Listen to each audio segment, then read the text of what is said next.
I'm gonna say it again. Give me No Time to Die right now. I have been waiting for this score. I want someone to leak the damn score. I don't even want to watch the movie right now. I just want to know how hard I it is. just I'm gonna look it want. up. You know what? That's kind of crazy that they didn't release the soundtrack. I Well, want. because I it's want probably no like spoilers. time to Like, die. what if it says like, what if one cue is called like Death of Bond or something? You know, like I want No Time to Die in Bond's theaters because I'm ready to make my triumphant return to movie theaters, and I think the movies are ready for me, and they've been waiting for a long time. But there's nothing to offer. They have nothing to offer me. I open up the AMC app and I'm like, what am I gonna go see? You can watch Tenet in theaters like intended. Tenet is coming out on Friday. Sorry, Mortal Tenet's Kombat's coming coming out Friday. Tenet's coming out Friday. Mortal Kombat is coming out Where? Friday. On HBO? HBO. Oh shit! I'm watching Tenet, dude. No, not Tenet. Sorry, Mortal Kombat. I said Mortal Kombat. Damn But it.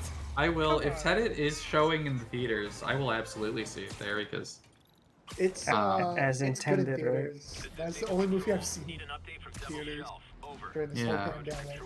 I went to a local, like, independent movie theater. It's like old school, like one super giant screen. Hell yeah. I think it seats like 700 people. damn. They maxed the capacity at 10%, which is 70 people. And I was maybe one of 20 people in the entire theater. Oh my god. So, although I will say seeing Tenet the first time without subtitles is really difficult. I was extremely confused. But it's a good movie. It's very fun to watch. I'm glad I saw it on a big screen. Yeah, I really wanna. I really wanna see it. I'm gonna check AMC right now. Honestly, See what's Tenet's the kind of movie you could get spoilers for, and it wouldn't actually Doesn't matter. help you. I mean, Yeah, okay, like- so tell me this. Is the movie about going back in time to stop 9/11? Unfortunately, no. Damn Only it. the first part of that is accurate to the Okay. movie. Oh wait, here's the movie that I could see in theaters. I could see the John Wick Bob Odenkirk movie.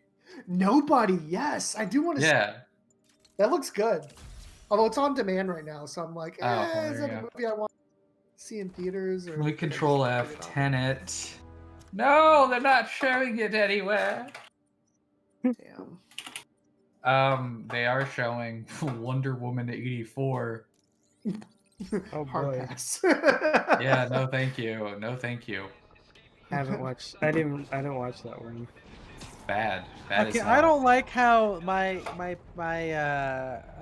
secret way of downloading movie soundtracks doesn't have the score to SpongeBob, Sponge on the Run, because hey, I am starved for my music, and it is the latest Hans Zimmer release, so I need to hear what it is, and I don't like. Man, Hans Zimmer just does everything, huh?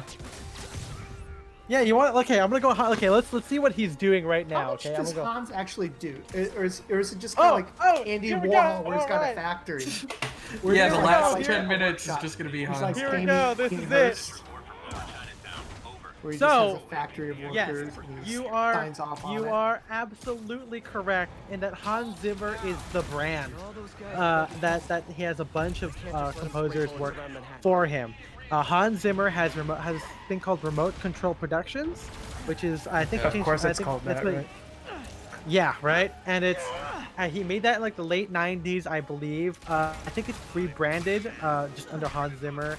Again, this is like all stuff that I've read from like forums. I can't say this is absolutely true, but a lot of people have said that Hans Zimmer basically he writes the themes on the piano, and then he gives it to the composers, and then they take that theme, and then they just write the movie with that thing. So technically, the music is by Hans Zimmer because like he writes the whole like da da da da da da da da, and then they take that and then they adapt it, which is why when you so here's a good example. I think that when Hans Zimmer writes is that he writes all these suites of music that you hear on the official soundtrack release, right? But for people like me who really listen to the score, there is a difference between what's officially released and the music you hear in the film. Sometimes it's a mix issue, sometimes it's an orchestration issue. And that's how you can realize, okay, so Hans probably does write a lot of the stuff you hear on the album. Like it's like a real album. It's been processed. It is the way the composer wants you to hear it. But because of that, it is different than what you hear in the film. So the Pirates of the Caribbean, if you pull up Pirates of the Caribbean on your on Spotify or whatever, you look up Dead Man's Chest on your thing here. You have all these cues here, and you realize, okay, none of these say like, oh, like Kraken Attack 2 or like Jack and the Rowboat or like the beach sword fight. They just have names like Jack Sparrow, the Kraken, Davy Jones, and those are all like 6-minute, like 3 to 6 minute long suites of the ideas that you hear in all these other things. Like the whole song Jack Sparrow is not heard in its entirety. You hear like the cello jig part, you hear like the waltz part in different scenes of the movie, which is why you have to go in and find it in the other areas to get that like actual cue by cue, reel by reel breakdown of music. And oftentimes the ones you hear from the film are done by a real orchestra, and you hear the ones by Hans Zimmer on like the soundtrack release sound a little bit more processed, they sound a little bit kind of more, not MIDI, but like a lot more like they're layered. There's a, it doesn't feel like a real orchestra. I'll maybe put some links in the Discord so you can compare the two. Let me see if I can do that. But yeah, so Hans Zimmer, and it's becoming a lot less lately, especially as Hans Zimmer has become more famous. There's definitely a couple of things. So if you go on hanszimmer.com, I'm not sure if that's, as I often do. That's right. Is that his website or like a fan site? It's a fan site. So he did get his own domain. So before, okay. Oh wow, you can't. Okay, so I think it's kind of. Lucky for Let me you, see you've if got this Spider-Man works power. this way. Not bad, huh? You can read it, and I think it's I'm pretty sure Hans or people who work for him does do it, because there's a lot of information here that is broken down that you don't really get to see. This site sucks. It used to be more easily like searchable. He did Bad Boys for Life. Yeah, see, he does everything, dude. He does do everything. Yeah, and by that I mean his like work, his cronies have done everything. And the thing is, you think, oh, well, Hans Zimmer really those does. cronies. Yeah, you think he does all this kind of stuff, like you think Hans Zimmer has done like like Sherlock Holmes, right? The whole like da da da da, right? But then when you listen to interviews with his like additional composers, they always say that they wrote the score. Like they say, oh, when I scored this scene, and it's always like interviews with like very small magazines or like fan sites, and it's like that's how you can tell, like that. What they actually do, like especially all these other composers have like their own reels and websites. So like they said that Hans Zimmer wrote the score to what's it called, The Lone Ranger, and there's a last cue called Finale, which is like the full like Hans Zimmer-fied version of the William Tell Overture, and it's like and it's a thing that everyone really loves. It's probably the most played thing on Spotify for the movie. But there's interviews with Jeff Zanelli, who is like, oh yeah, it was a lot of fun writing this and orchestrating it and making it come out and being like like the Will Tell Overture really loved. And you look at the cue by cue breakdown, he is credited for that cue along with Hans Zimmer. Hans Zimmer probably wrote like the Western version of the theme, but the actual cue, which is what I mean by like the music written specifically for that scene, is probably done by Jeff Zanelli, and it's on his reel on his website as things that he's credited for. So the more you dig, the more you see exactly.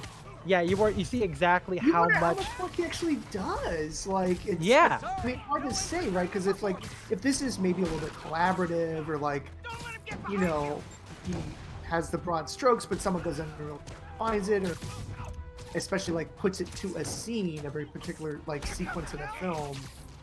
Well, that's kind of like that's You know. kind of what happens and so my critique of this is less on Hans Zimmer, because Hans Zimmer's it's like factory system. exactly, it's kind of like my hate against influencers, where like I get it, it's a hustle, you know, if that's how you want to, like, if you want to work in social media or be an influencer, like, that's what you got to do. Just like if you want to be a film composer, eventually, you know, to be able to do this breadth of work, you got to work for Hans Zimmer. And if you go on your own, you're probably gonna have your own ghostwriters, right? Like I get that. It's probably, but it's more of like my critique against, like, you know, how, you know, Martin Scorsese critiques the whole film industry as a whole, you know, with curation in Marvel movies or whatever. And so it's because movies have gotten this way, it's made film scoring go this way. Just like how, you know, Steven Spielberg, yeah, he directs a movie, but there's still like second, third, fourth unit directors that direct scenes that he's not even a part of, right? Like that's, he doesn't do. So I get it, but it's just, you know, as the guy who respects artists who have more control over their thing, it just makes me feel a little bit sad that this happens. I'm trying to find. Okay, so here we go. I'm finding On Stranger Tides. Oh, see, maybe they got. What do you call it? Oh, is this it? Is this the full score? Yeah, here we go. The siege of Manhattan Fortress is over, milady. Oh no, never I'll mind. send some buses to take those guys Damn back it, to their this cells. is And please not. don't Oh, call there we me go. a Here we lady go. ever again. Aha. Okay. Oh, I can't share this with you. Well, That of sucks. course you can't share it with us right now. No, I meant I can't, like, the link. It's like a thing where the link, like with the clickable stuff inside the website, is like a pop up. So there's no actual hard URL. I can't even share this with you. But I can just I can put this in here, and I can tell you guys to go to 2011 and then go to On Stranger Tides. And then if you scroll down, and so you're gonna have you're gonna get the On Stranger Tides click. I can put this in the chat here too. If you go to On Stranger Tides, the one below Amnesty International, so not the one that's right below 2011, you want to go to the one on the right. You click that, and then you go down to the plug. Then you have underneath album title and that plug in the pop up. You have On Stranger Tides, and then you have On Stranger Tides complete score. You click that, and then that tells you Hans Zimmer's credited all across the board. But then you see which ghost composer worked on the cue. So you have Jeff Tonelli doing the opening, but then the courtroom scene that Gibbs and meets Jack in is done by Matthew Margeson and the Paddy Wagon. But then the courtyard scene for 32 seconds is by Guillermo Roussel. Then you have the King's Entrance, which is by him too. Then Jack's escape is Jeff Zanelli again. Then the carriage chase, literally the carriage chase, which happens right after Jack jumps out the window, is done by like two other guys. Like, it's crazy. You know who my favorite ghostwriter of Hans Zimmer is? Who? Mary Queen of Scots. Okay.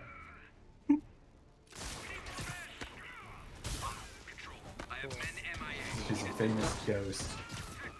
Yeah. Oh, Yeah. I didn't know that. I didn't realize can also she click was, on- in the Spectral Hall of Fame. Yeah, she's supposed to haunt someplace. Yeah. Yeah, if you click on like Rango, you have a lot of these guys here. Same thing, a bunch of stuff. But here's the thing: there are some times when Hans Zimmer is a solo credit, which is actually kind of like, oh, so maybe he really liked this scene, and Yeah, he's like, I'm maybe gonna do the whole thing myself. Like, when was the there- last time that Hans Yuri, kind this sounds of nuts, did the whole but thing, like, I think this legit, group of like, Sable agents was is locking people up just, and you straight up know, robbing nose to the grindstone, did the whole You mean thing? asset Or seizure? did he kind That's of for like drug did he have like a dealers, breakthrough that them. Yeah, well, they're kind of applying allowed it him to anyone with become nice so in cars or jewelry. demand that he had to Which just hire makes them help? criminals. You know, Well, like, I think he's kind of always working been for like this. someone 'Cause else, and, like, I think he's always been like this because if you look at like early stuff, like, you know, he comes from a rock background, right? So he's always been around like working as a band, which is probably why, you know, it's like this. You know, there's the really interesting thing is that Pirates of the Caribbean, the original one, the Curse of the Black Pearl, is solo credited to Klaus Badelt, but in interviews, Han will tell you how he came up with all the themes. So I really wonder what happened there in terms of credit, because then Klaus Badelt didn't work on Pirates of the Caribbean afterward. It was just Hans Zimmer for 2 and 3, and of course his team, 2, 3, and 4, and then Hans actually passed it off to Jeff Zanelli for what's it? What's the 5th one? A Dead Men Tell No Tales. I think so. So it's really weird to kind of see this happen. So what There's a couple of ones. That Klaus, that guy. I don't know. We What's really his don't. IMDb? Like, what's he doing now? I think he just does like I think he just does like German television. I'm gonna look at what happened to Klaus. There is no good news. Klaus Badelt, Pirates of the Caribbean. Yeah, I really wonder what happened. Like, did Hans Zimmer phone from working in the I was gonna take him down anyway. So according to this, it says Fun. here. Thanks. Whoa, I need to see this movie. But Alan Silvestri of Back to the Future fame was originally a high price for the Pirates of the Caribbean. Huh. Then they, And Hans Zimmer said, were- "You don't let me write the score. I'm gonna break well, it no, up." so creative differences happened on that. So they left it. So maybe they wanted the rock and roll like Hans Zimmer, like before Hans Zimmer thing was a thing, right? So they came in, but Hans Zimmer couldn't do it because he was tied to do The Last Samurai, and then he referred to Klaus Badelt, but Zimmer ended up collaborating because Hans Zimmer, in his documentary, he talks about writing the Jack Sparrow theme. Also, here's an interesting thing I'll talk about too. So anyway, before I get to that, Hans Zimmer, it says here, Hans Zimmer later ended up collaborating with Badelt to write the primary themes, many of which, as Zimmer wanted, are credited to Klaus Badelt. And then You guys just won't stop. what's it called? Then I think maybe it got too famous for Klaus. And Klaus decided to just stick TV or whatever, and so Zimmer got brought in. But here's the thing, I'm very curious to. So you think of the main theme of the Pirates of the Caribbean, right? He's a pirate, right? That represents the movie as a whole, the series as a whole. Oh, the thing is, as the series goes on, the main character isn't Will Turner, it's Jack Sparrow, and Jack Sparrow has his own theme.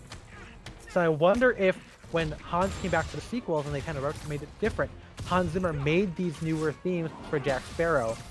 That way they pushed that. That way they diluted the effect of he's a pirate. I'm kind of curious if that's the case. He made it his own thing. Which is typically what happens whenever second composers or whatever are brought in for sequels, right? Like that's why Iron Man has 5 different themes, because in every single movie there's a different composer.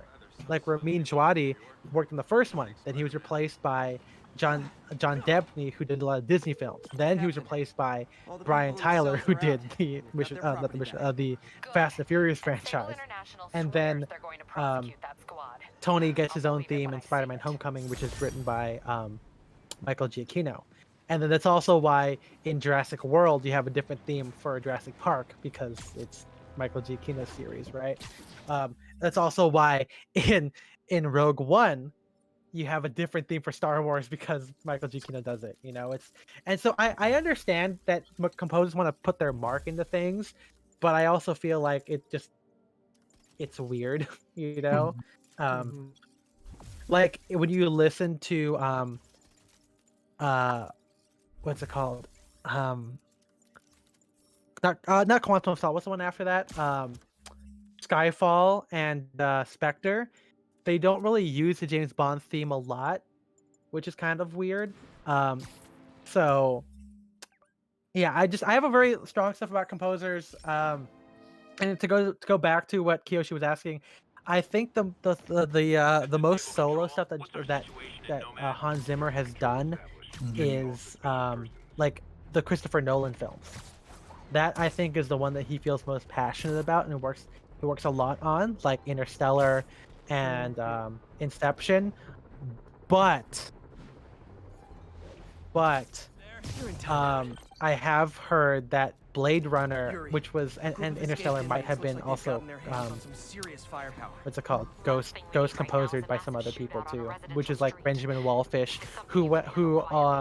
Quietly might be pushing and it, but I can Wasn't do it what's it without called? Blade Runner Ludwig? Vangelis? There might be a bunch of webs around. No, I meant though. no, sorry, no, the Blade Runner 2049. Oh, okay. They should have Yeah, brought yeah. back Vangelis. Anyway. Well, he died.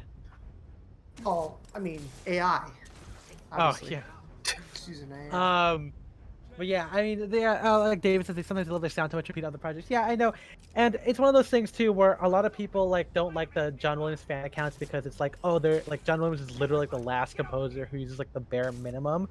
I understand that John Williams uses orchestrators, and orchestrators, for those of you who don't know, and I've talked to those three people here, is like, like when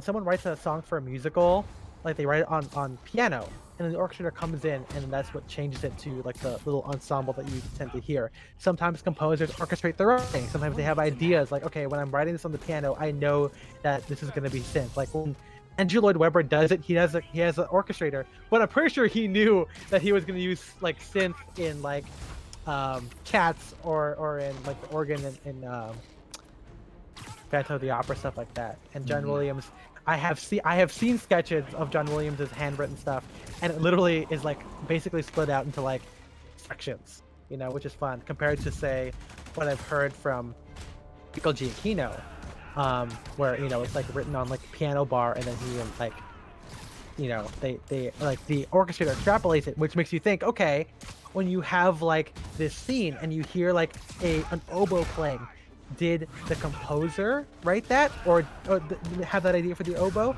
or did the orchestrator come up with that based on what would bring out the melody line the best?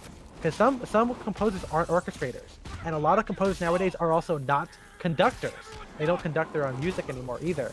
So it's like the more people you add to this, it's kind of like how much of the original voice you're hearing, what's it called? There's a really good example. So if you're wondering what happened to the Michael Giacchino who did The Incredibles, you're like, okay, why doesn't most stuff sound like that anymore? It's because he had a very special orchestrator for The Incredibles, and everything afterward kind of sounds kind of normal, like the score to like Spider-Man and the score to Doctor Strange, all kind of sound like this generic Michael Giacchino. Like if you listen to like not the songs, but the actual score in like Coco or in Zootopia, they all sound like this like generic Michael Giacchino thing, which is fine for his sound, but it makes you want like where they're like, okay, so he really did have like lightning in the bottle for like for Incredibles, also for Ratatouille. Like nothing sounds like those movies anymore. So yeah, physical score composing, obviously at the end of the day people don't think it's that important. People always say that like, oh, all that matters is the visuals, people say it's gotta lift it up. I don't like that because I feel like it just discounts the music. I know that again there's that famous who's the Italian composer? Spencer? Fucking Ennio Morricone. That's it. Yeah, where he says that he loves working with directors who understand like the narrative importance of music. I think that is certainly right. And yeah, it's just really sad that you don't really have like this kind of this combination. And I don't think that's not fair to say, but I know that a lot of I forgot who I was talking to about this, and we'll wrap up in the next 5 minutes because we started late anyway. But I was talking with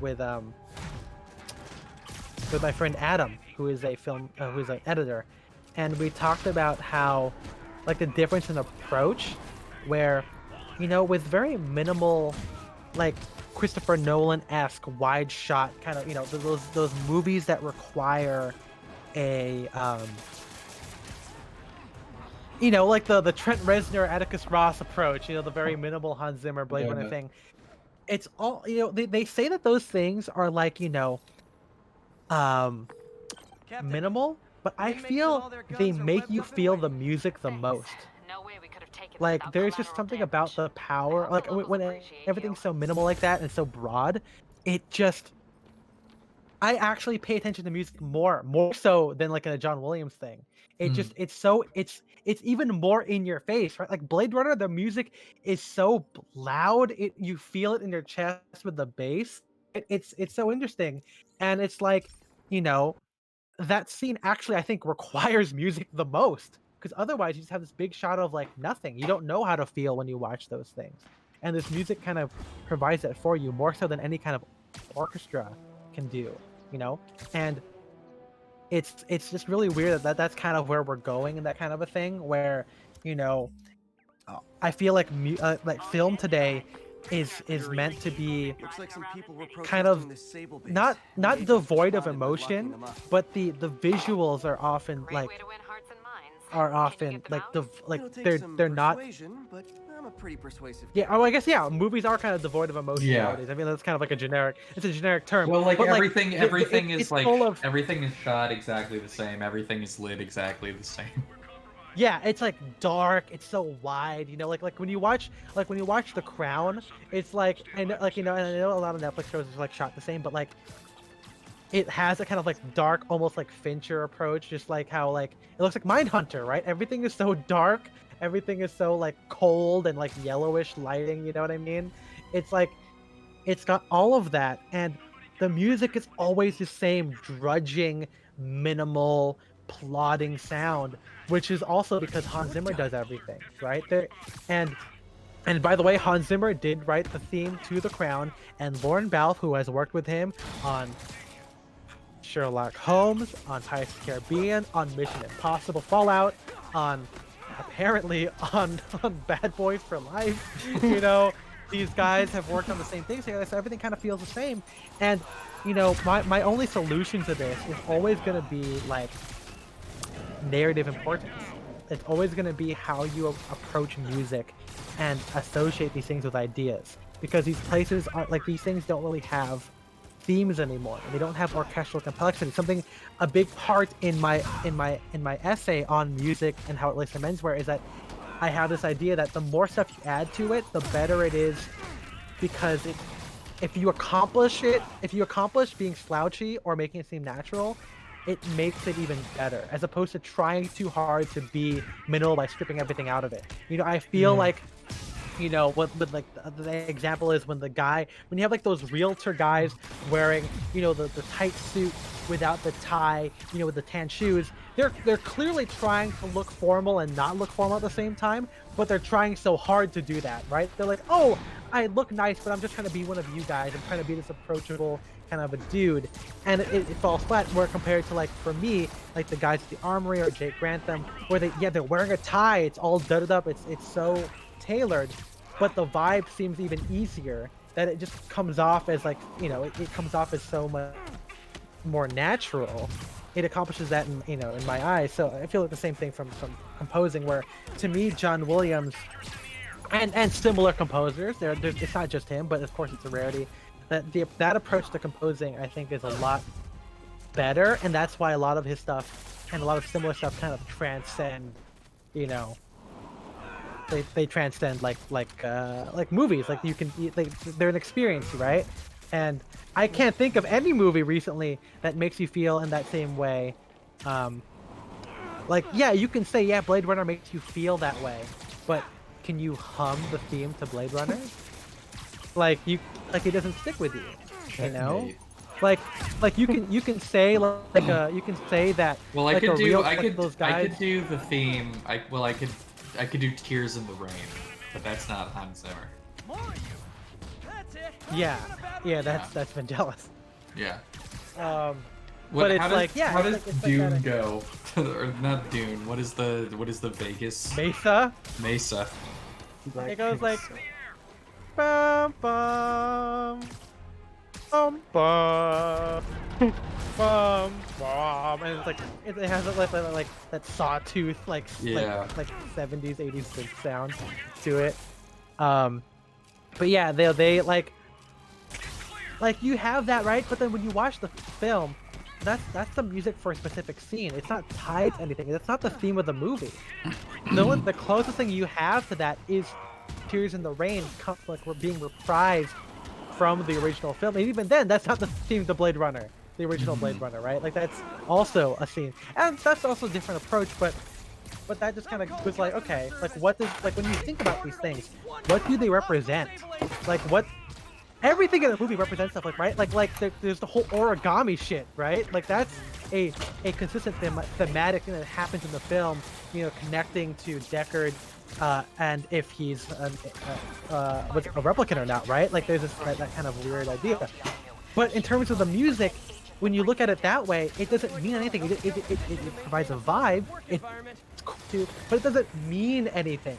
Just like when I watched Catch Me If You Can, like you know, a couple months ago, Abernathy has Abagnale. That's the Frank Abagnale Jr. Whatever. That's the guy's name. Something like that. He has this very optimistic theme about him that plays, and it transforms as he like learns how to scam people, then as he like makes the printing press where he prints his own money and all that kind of stuff. And it's like really cool to hear this thing kind of pop up over and over again until at the end it combines with like the jazz that kind of represents Tom Hanks' character, the CIA agent. You know, it's kind of like this optimistic theme combined with the literal mid-century vibe of this like a guy, this like, you know, seasoned, this try-hard CIA agent, and they play with each other, and they it literally is like a cat and mouse game until at the end, you know, they kind of meld, and that means something thematically. You don't really have that, you know, it's because it's not just about having, oh, we need more woodwinds and brass. It's about tying thematic ideas. I mean, I think that Interstellar is a really good Zimmer score because it has that, despite how repetitive it is. Because there's also a difference between having thematic themes pop up and transform, and then just copy and pasting the themes as they pop up.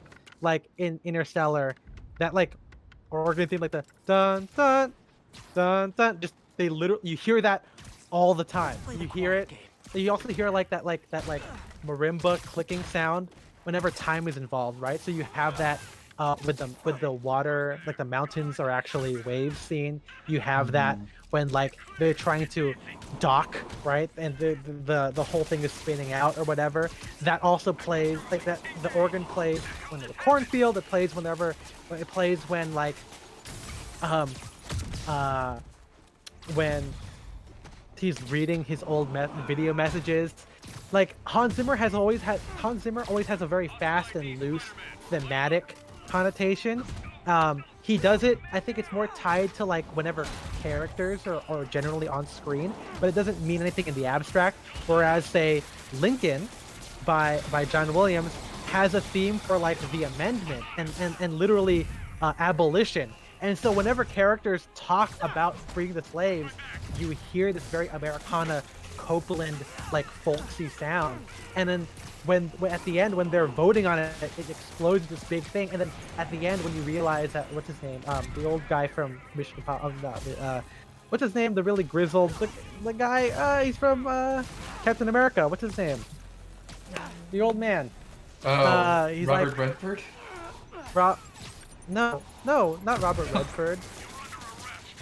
Which old man in what's Captain his name? America?